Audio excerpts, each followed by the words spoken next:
Mike Tyson, the man who had all his contemporaries trembling just by hearing his name, was threatened more than once before stepping into the ring. These are carried by his fists. One of them is Donovan Ruddock, the Canadian giant who was on his way to greatness, but Tyson brought him back down to earth on a couple of occasions. Welcome. Make yourself comfortable. A new clash of titans is about to begin. It was 1991 when Mike Tyson and Donovan Ruddock answered the call of a finicky fate to test their strength in the honorable boxing ring. The agreed date was March 18th, and unbeknownst to them, both would star in a tenacious chapter in the golden history of pugilism that would begin that day and close months later. In the ring at the Mirage Hotel and Casino, Richard Steele awaited them to join as the third man in the ring. Tyson entered the fight as the number 1 heavyweight contender for the World Boxing Council, the World Boxing Association, and the International Boxing Federation. Ruddock, the Canadian giant, entered as the number 2 contender for the same prestigious organizations. It was a heavyweight eliminator fight that would determine which of these two fighters would be the most lethal of the moment, and it did not disappoint any attendee. First round. Tyson jumped from his corner with his characteristic aggressiveness, sizing up Ruddock with his left and seeking the first blow with his right. Almost immediately, Mike's ferocity on the offensive drove Ruddock into the ropes. Shortly after, in the middle of an attack, a misstep almost sent the Canadian giant to the canvas. Well, he's ready for it. He threw his bomb. All right. Tyson. This series of events, in a short time, made Tyson completely take control of the fight's pace. Throughout the round, Ruddock attempted various attacks against Tyson, but Iron Mike's guard was as solid as a concrete wall. Steele and associate minister lets them know. Ruddock began to put some distance between him and Mike by stretching his left and trying to reduce his attacks by opting for clinches. But every so often, Tyson landed a good punch that reminded everyone present why he was the true knockout machine. Save the care. A harsh body punch by Tyson. That's the real Tyson right there. The tension rose even more when, after the bell rang to end the round, the fighters did not stop. Tyson hitting afterwards. And the bad foot. With Steele separating them and their respective corners entering the ring, what was around the corner was an unprecedented event that no one could anticipate. Second round. When Ruddock came out of his corner, Tyson was already waiting for him like a predator for its prey. As soon as the bell rang, he pounced on him and neutralized any initiative by the Canadian giant to seek the first blow. Shortly after, with a powerful left hook, Mike sent Ruddock to the canvas. Not even he himself could believe what had just happened. But there was no mystery. He had been a victim of the power of a living legend, Iron Mike. Donovan got up immediately and returned to the fight only to continue being subdued by Mike. His attempts to level the balance were futile. His attacks were weak. Therefore, clinching remained his best friend in the ring. His struggle to put some distance between him and Tyson became more evident, who occasionally continued to land big blows. Because the hurricane is building up. There for one punch when he should be punching. Alternating between sadistic combinations to the body and head, Mike left no doubt as to why he was the number 1 heavyweight contender. Third round. Ruddock started by putting some distance between him and Tyson, stretching his left, but it didn't take long for him to be hit by the force of Mike's left. Tyson, who pushed him back until he hit the ropes, had a clear strategy and it was working. In contrast, it seemed that the Canadian giant didn't know how to engage his opponent.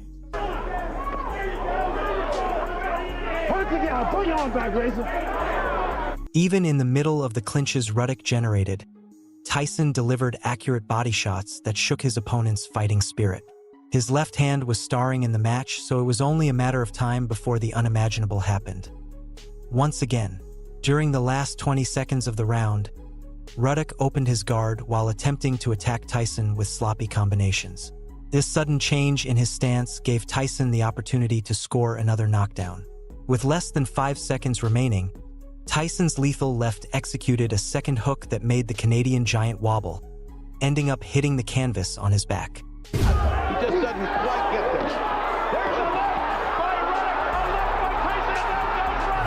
Upon getting back up, the expression on his face was pure gold, a mix of naivety and fear. The beast that vowed to kill Mike Tyson was being tamed, and in the cruelest way possible. When the fight resumed, time played in his favor, and the sound of the bell gave him the breath to live another round. Fourth round. After the close of the previous episode, Ruddock did not want to risk a single inch of himself. His left continued trying to mark distance from Tyson, retreating when he advanced until there was nothing but the ropes behind. When he got too close, the Canadian giant created a clinch to buy some time and reduce Mike's freedom to attack him. Occasionally, he threw a punch or two that seemed to go nowhere. As far as his feet go, not as far. It seems as if Tyson Catches breath, looking for a second win here. He's forward. Tyson looking for that. That body shot sounded like he hit a drum. Again, the crowd groans. Relentless attack by Tyson. He only managed to land one last punch when the bell rang to end the round, and Tyson responded by ceasing fire. Oh, they hit after the bell once again. Fifth round. The Predator was starting to get tired of playing with his prey, and it was evident. Reducing the number of attacks, you could see how Mike closely followed Ruddock with his gaze to find the weak point where to slip his lethal fists. For the moment, it was his chest, his liver area, or his head. This one was a good shot by Ruddock. Tyson did a good job demonstrating a great ability to attack various targets at once. Meanwhile, the Canadian giant's body was being tested. It was about seeing how many deadly punches from Iron Mike he could absorb without collapsing. Once again, the question is integrity or his honesty.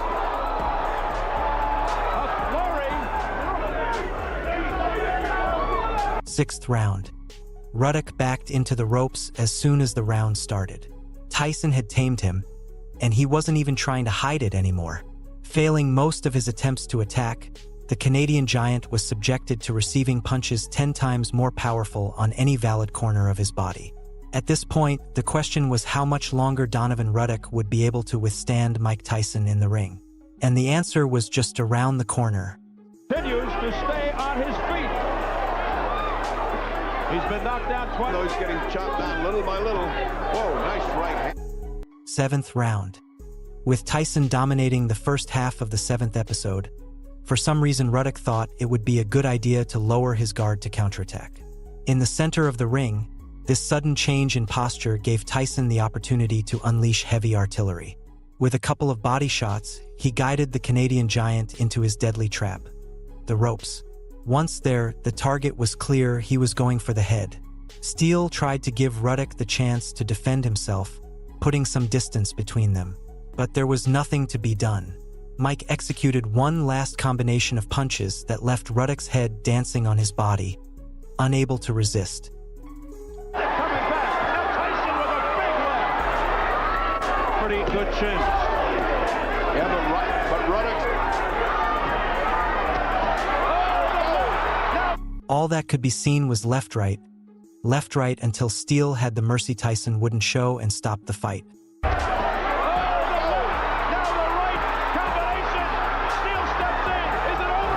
With this, Mike Tyson was declared the winner by technical knockout at 2 minutes and 22 seconds of the 7th round. If you've made it this far, I thank you. Did you like the story? Remember, the best way to support my content is by leaving a like on the video. Do you think Ruddock had any real chance of killing Mike Tyson as he promised? Or was he just a big mouth who spoke too quickly? I'll read you in the comments. Mike Tyson, the Iron Kid, is famously remembered for his victories and devastating knockouts. However, just without buying horns. Fuck the idea! Rotates Tyson on a king of professional boxing. In today's video, with great respect, we will honor those giants who, at different points in Mike's career, became his nemesis. Watch until the end. You won't believe who put an end to Mike's professional career and how. Mike Tyson vs. James Buster Douglas. Tyson had managed a fascinating job in the late 80s. He just needed to be acknowledged as the champion. Undisputed heavyweight champion. He had also made history by becoming the youngest world champion. But there's also a saying. I highlight everything I He am. must go down for it on February 11th. 1990. Mike was forced to face destiny in one of the biggest setbacks of his professional career. Zawarudo takedown in Tokyo, Japan. Mike had to defend the International Boxing Federation heavyweight title for the 7th time. The Society's World Boxing Federation tournament. Novena. What about the one World with? Boxing Championship. For the 10th time. But that night, what seemed Possibly simple finished. about to happen. Douglas controlled the fight from the beginning, working behind his strong jab on the outside and attacking Tyson every time he came in. Subtitles provided by the Amara. Here you have him as an exchange in the first round. The first round. And that's why Don King brought this show. I'm the wrong imposter, landing some shots in front of him. What is that? Busta landings and shots. That's amazing. And Isis knelt no more than 16. Mike's left eye began to swell during the 5th jump, and its corner had no fish hook, a standard piece for anyone's equipment. Big right hand on that side. Damn. 2, 3, or 4. No, I don't the remember. company- Well, the good news is that Buster Douglas just... Probably not We're with matching with the severity of the Douglas wounds. General Tyson, therefore. That they only had one damn glove. ice to treat the intervals with salt. 6 seconds left in the 8th point. That's all, folks. See you next time. A glimpse of success in knocking down Douglas A Konunka. right hook from Douglas. He got up at the count of 9, marking the end of the round. There's the right hand uppercut. The next and down goes the juju. Douglas managed to regain control during the 9th round, making Tyson stagger back. Throw a left punch. Subtitles done by the Amara.org Subtitles community. created by the Look Amara.org at these community. shots. We're halfway through round 9, and I was expecting. Look at that. Look at that. I don't know. We did it again.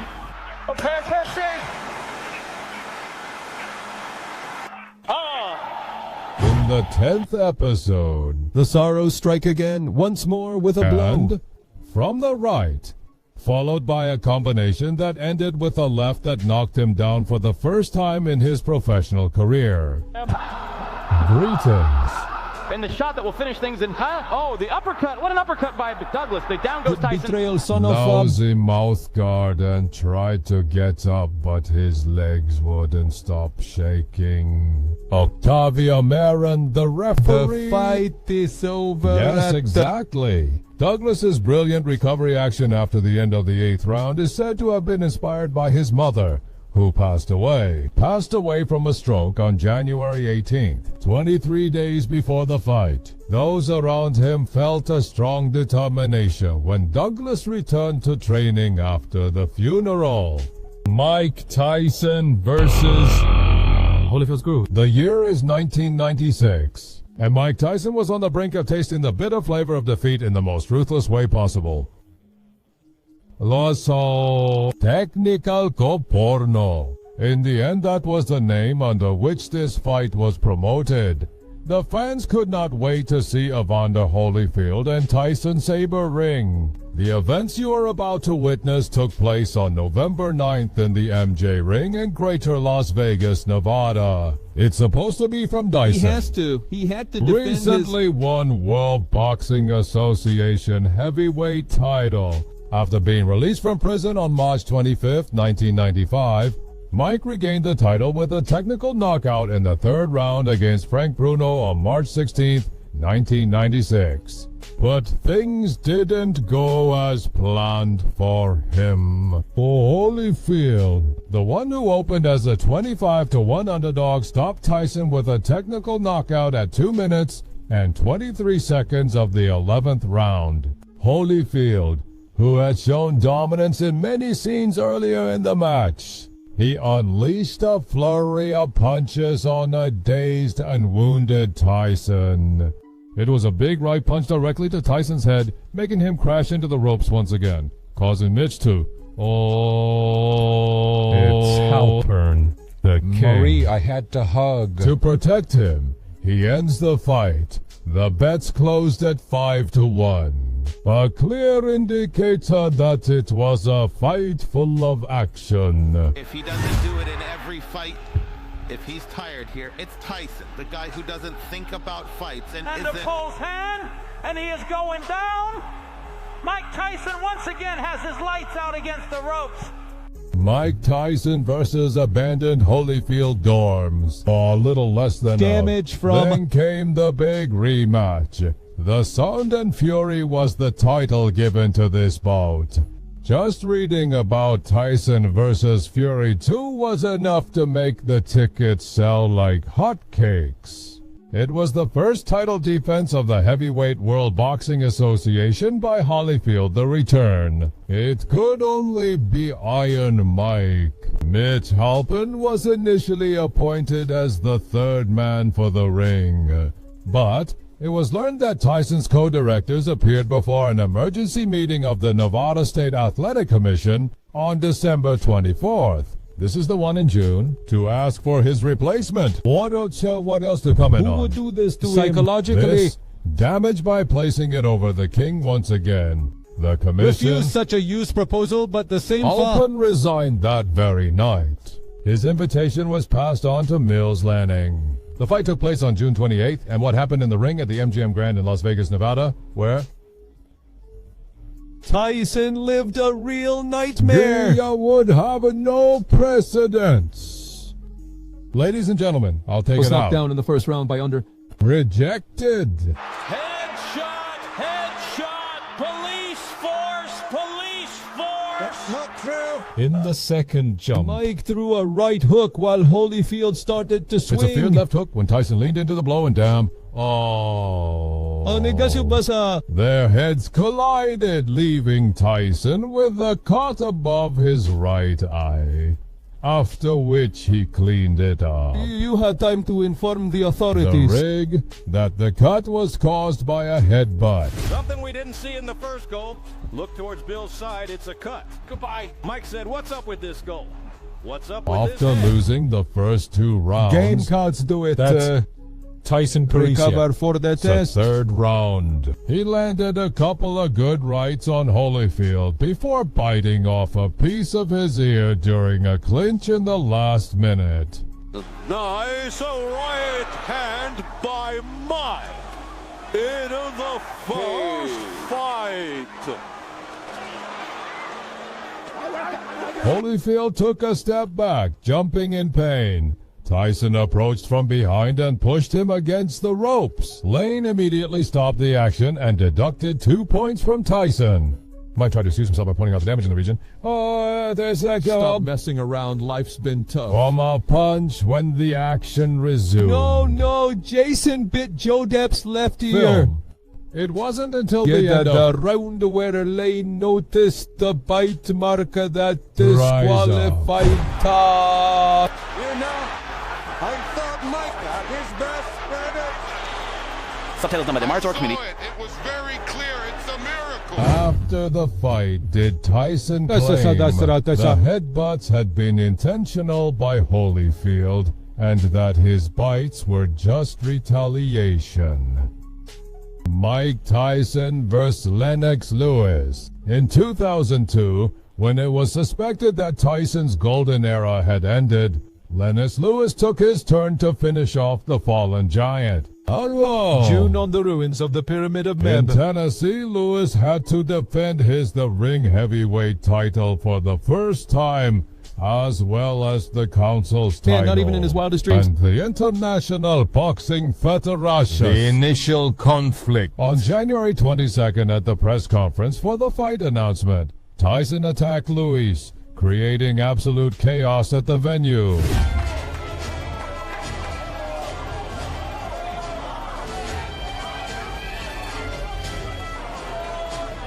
Before the fighters got into the ring, a dozen security guards were stationed to ensure they didn't meet in the hallways. When did the bell ring? By 19 p.m. 20 were free to face off.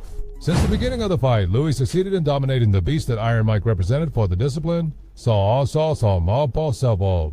powerful punches. They managed to cut open both of his eyes and making the legend's nose bleed. Subtitles provided by the ENRAGED community. When the holy cables were running out, Tyson, who had surprised by executing a series of hooks, fell to the canvas after a crushing right hand. He was taking his nap. Only 35 remained until the end of the episode, but Mike made few attempts to get up before they added. See you later, referee. Reach the end of the content. Making official security. The knockout victory Lennox Lewis. Subtitles by the ENRAGED community. Mike Tyson versus Annie Williams. On July 30th, 2004, 2 years after his first knockout loss, Tyson felt a deja vu about the federal state precinct's reign. Freedom Hall in Louisville, Kentucky. Tyson had agreed to a fight against Annie Williams, who at that time was little known, despite from his record 32 wins, 27 of them by knockouts and 3 losses. It was thought that Williams really would not pose any danger to the legend, Iron Mike. A frenzied crowd of more than 17,200 people gathered at the venue to watch the Beast perform once more. But what they got I can't do go that. further beyond his expectations. Since the beginning of the fight, Tyson, it didn't seem same with Tyson. He hasn't fought since the win. For return in cage. 39 seconds, 17 months ago. The period of inactivity. Was it really happening to him? They shaped up to be the type of opponent Mike seemed Tyson to be going used to demolish as the episodes progressed. So Czar, because it wasn't supposed to. It would happen if the baddest man on the planet, Kano, had to absorb 25 hits without responding from a fighter who wasn't even there. In his shadow. These are the nastiest hits in history. It was named for the place. What happened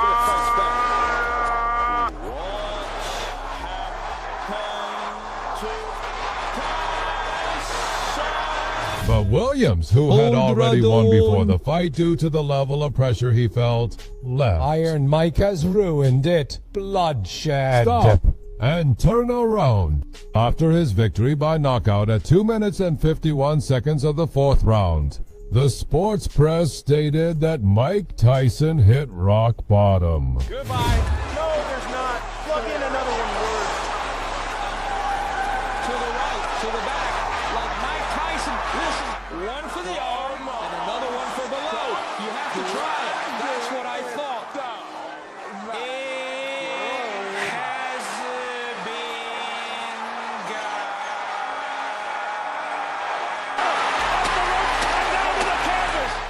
Mike Tyson vs. Kevin McBride.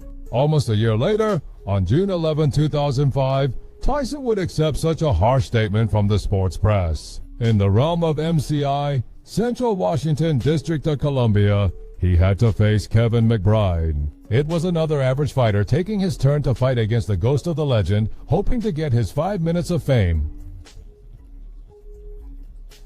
While the McBride deal was closed for $150,000, Tyson shot up to $5,500,000. At the start of the 6th round, Tyson tried to break McBride's left arm while they were both in a clinch, recalling that tragic scene when he faced Francois Vautin in 1999. But in the past, one punch's power would bring it down well enough.